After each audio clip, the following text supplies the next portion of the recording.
Hello, everyone. Welcome to our community. I'm Deborah Kahn, founder of Being Patient. Today, we are having another interview from our series on diversity and dementia, brought to you with the generous support of Eisai, a human healthcare company. Today, we have joining us Sherita Jenkins, and she's a wonderful example of someone who's turned hardship into really a mission, and a positive one at that. Oh, sorry. We're so happy to have her with us. Welcome, Sherita. Thank you for having me. I made the biggest major faux pas of not turning off your phone when you start an interview. Sherita, thank you so much for joining us. And I wanted to start at the beginning because it's a area that all of us who have been impacted by dementia, that period of time that you speak about when you're kind of in denial. You know, there may be something wrong, but you're kind of in denial. Tell us about the beginning of the journey with Alzheimer's with your mom, where perhaps maybe, you know, memory loss was just passed off as, oh, you know, she might just be getting older. I'll say it started. My mom moved from Cedar Rapids, where we were currently living. She moved back to her hometown in Georgia after she retired to move with her sister on her family's property. And so I didn't see my mom very often, but we would talk often on the phone. And I noticed that there was some difference in her conversation when we would talk. I would tell her something and it would just kind of be a real surfacey answer. And I couldn't quite understand and didn't think, oh, that there was anything wrong. And so I would talk to my aunt, and my aunt was like, you know, your mom she's combative, she's fussy, she doesn't remember many things. And we just chalked it up to her getting older. We thought that maybe, you know, my mom has always been a little feisty anyway. So we just thought this is just her character now that she's getting older. Never once really thought something's wrong with her. And then she came to visit for Mother's Day. And when she got here, I noticed right away that my mom was not the same. She wasn't what I had remembered. She was withdrawn. Again, couldn't remember the simplest of things that we talked about. And I never thought, oh, there's dementia here. No, I just thought, man, she's just getting older. Yeah, I mean, Yeah. a lot of us go through that. You know, you think it's just age. I mean, I know we did in my family, until we hit the point where my mom couldn't really calculate numbers anymore. So things like the house alarm code or the ATM code, she would forget 3 times in 1 week, which was completely out of character. So when you say your mom was withdrawn, I take it she was more of a vivacious character, and that was really uncharacteristic of her personality. Yeah, so my mom was, again, very talkative, always telling me about family matters, what's going on in, you know, back home, or what's going on with her friends that she talked to. She wasn't telling me anything. And conversations were, again, very shallow, one word answers, a nod here or there. And I thought, man, she's not really interacting with me the way she normally would. And I thought, is she mad at me? Did I do something wrong? But yeah, she just stopped being her normal self, that I was the person I was used to. So your aunt had kind of warned you and said, there's something wrong here. When she came to visit you, was that the point where the family said, okay, we need to go see a doctor, or how did that? No, so my aunt never said, hey, something's wrong with her. It was always, she's combative, she's fussy, sibling rivalry, right? Because my mom is older, my aunt is younger. And so they've always kind of been on the fussier side in their relationship. So it just seemed like that was just the norm. And so she never said there's something wrong. But when she came to visit me and was talking about she wanted to stay in Cedar Rapids and getting her own apartment, I noticed that she stopped remembering when she ate. She'd say, oh, I cooked earlier today. And I would go in the kitchen and there was nothing that had been cooked. There was nothing that had been eaten that I could tell. And so I started paying more attention to the things that she said she did and realized that she hadn't. Or she'd say, oh, I didn't eat today at all. well, then all the things that she had eaten was on the counter and she didn't remember. And so that's when I knew that something was wrong. Was dementia ever spoken about in your family? Did you have other members of the family that had dementia? It was never talked about, but looking back now, I could say my grandmother, before she passed, had to have some form of dementia, just from the things that I can remember, but we never talked about it. It's never been talked about. I mean, we never even said the word in our family. Do you think that's a cultural thing among African Americans? Do you think it's hard to talk about, brain diseases, or why do you think that is? I won't say it's hard to talk about. I just think it's just not something that's ever talked about. We use the word senile. I heard that my whole life. Oh, she's just senile. She's getting old. Nothing about any clinical diagnoses of any kind. And I just think it's cultural. We're used to just taking care of our family, and so we don't seek medical attention if we can handle it at home. So again, I think it's cultural. I think that's actually a really good point and common in a lot of families who live, Asians, for example, it's multi-generational and we care for our loved ones. And that's typical, right? Where you keep it inside the family. So at what point did you feel like, okay, time to see a doctor? There's something, you obviously described the changes in our personality and moods and everything. So, what was the next step? So she decided that she wanted to stay and live with me. And so I knew again that there was something wrong.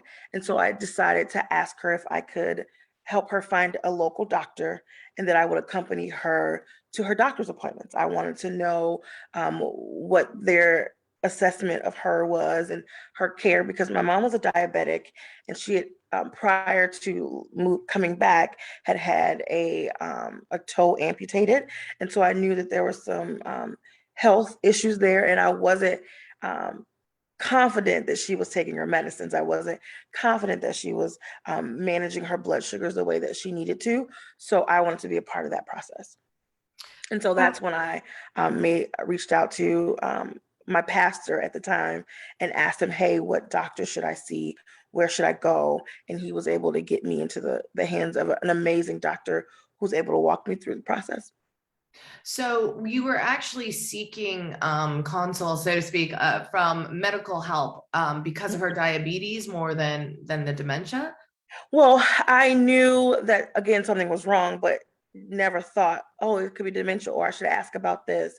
I just knew something was wrong. And I knew that I had to start with a doctor. So any doctor that would need to see her, I thought I could start asking the questions and they could get me in the right place. Was she at that point when you talk about the doctor you took her to, was she diagnosed with dementia? Yes, after we had, I think, a couple of visits with him, he started to say, "Yep, I think this is dementia."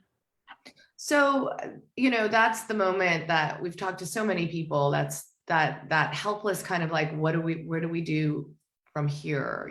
So what was that like? Did you have conversations with your mom about the diagnosis and what was the next step from there?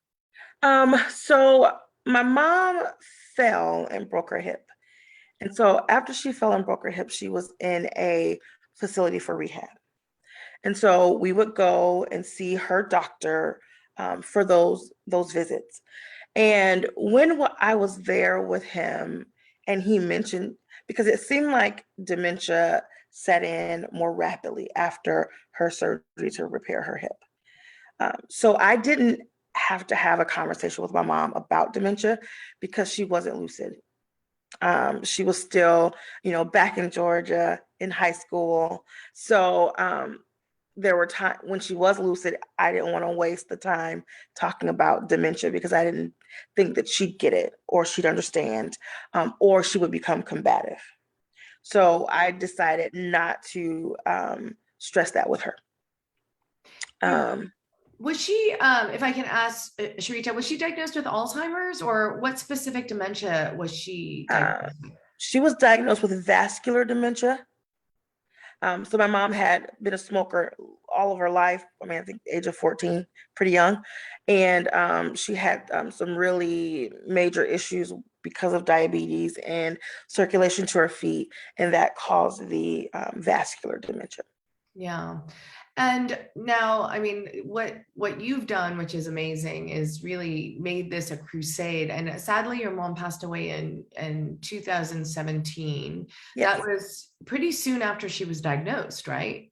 yes, yes. I think About a year or so, right? maybe about a year. So, I mean, and did she pass away from the dementia, or what she passed away from?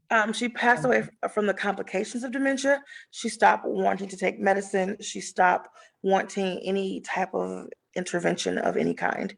And so at that point, I had to make a decision whether just allow her to go into hospice and just let her live out her time the way she wanted on her own terms. Yeah.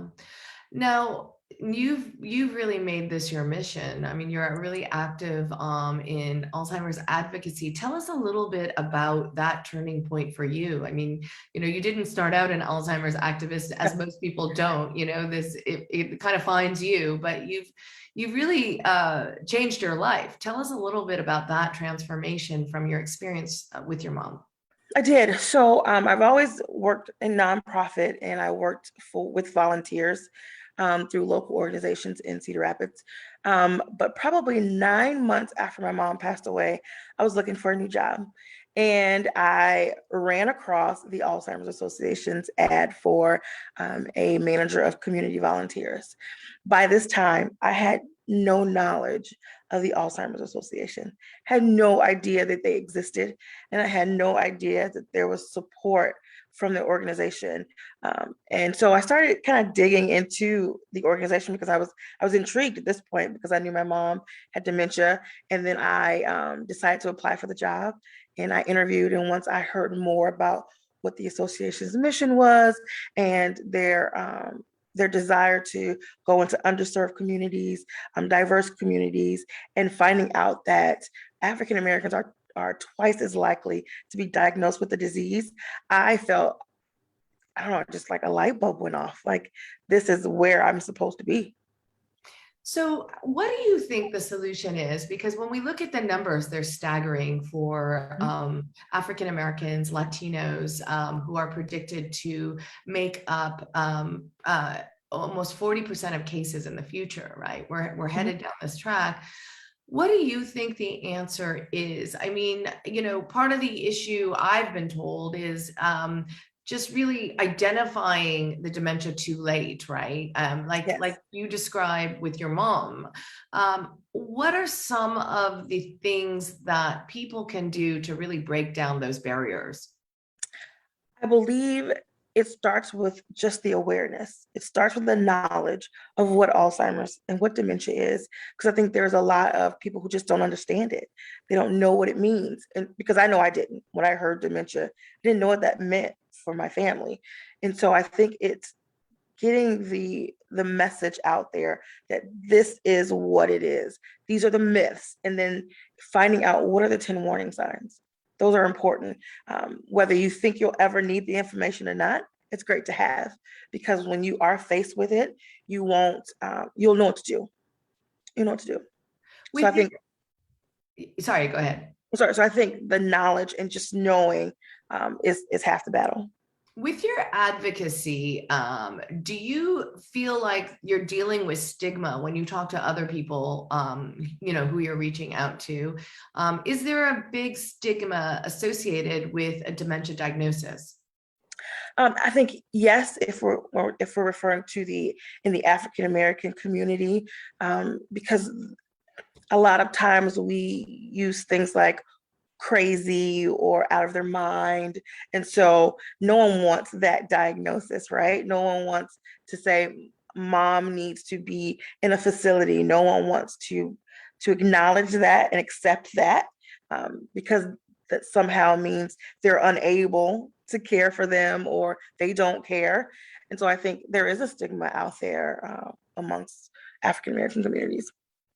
Yeah, and that's a really hard thing, to break down barriers to a stigma. It is a big challenge, but I mean, it's so needed work like what you're doing. So as you've been on this journey since 2016, tell us some of the things looking back that were critical, like really important things that you learned along the way, maybe that you had wished you had known previously. So one of the biggest things that I think I learned with my mom is that I didn't need to correct her. I just needed to live in her world instead of trying to make her live in mine. So the reality of what's happening and what is and what isn't. Once, because I think one time she was saying that she saw my grandmother, and my grandmother had passed on over 15 years, and so I made the mistake just thinking I'm helping her out by correcting her. And my mom relived the death of my grandmother right in front of me. And from that moment on, I decided if what she is saying isn't hurting her, I am going to live in her world. I am going to be a part of her world as long as I can. And that is one of the largest things I learned. Second is I would have loved to reach out for support because we have like caregiver support groups. I would have definitely reached out and been a part of that because I would have been able to hear how others were dealing, what they did, some of the tricks they had. Because again, not every person is the same. They don't have all the same triggers, all the same behaviors, but it would definitely have helped me to know those who also dealt with the same thing I was dealing with. Absolutely. Those are such wise words, Sherita. Thank you so much for sharing those with us. And absolutely, it's so helpful to any of us impacted by dementia to have like people around us, for Absolutely. support and the exchange of stories. And, what you say is so wise. Thank you so much for your advocacy. I can see that you're moving boulders, and it's so much appreciated. And thank you, especially for sharing your story with Being Patient. We really appreciate it, and are so happy to feature you in the series Diversity and Dementia. Thank you so much for having me. It's a pleasure. So if you want to see more on this series, please go to beingpatient.com. We will continue to feature people, wonderful people like Sherita in this series, and let you know how they are dealing with living with dementia or taking care of someone with dementia. Again, the series was brought to you in generous support by Eisai, a human healthcare company. Thanks everyone for watching, and we'll see you next time.